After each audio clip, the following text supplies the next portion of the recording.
మీగడ నుంచి నెయ్యి చేయాలంటే మిక్సీ వేయకుండా చాలా సింపుల్గా నేను ఎలా చేస్తానో చూడండి.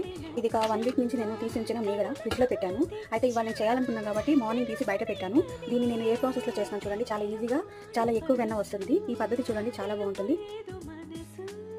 బాగా తిప్పాలి. ఇలాంటిది ఉంటే తీసుకోండి మీ దగ్గర, లేదంటే గంటకైనా తిప్పండి, ఏం కాదు. స్పీడ్గా వీలైతే అంత స్పీడ్గా మీరు తిప్పండి.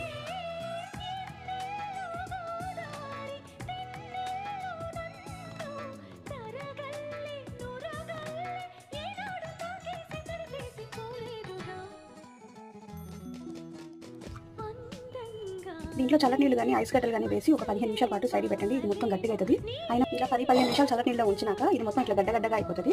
ఈ గడ్డగడ్డగా అయిన దాన్ని తీసుకొని మీరు ఎందులో అయితే వెన్న కాయాలనుకుంటారో అందులో వేసేసుకోండి.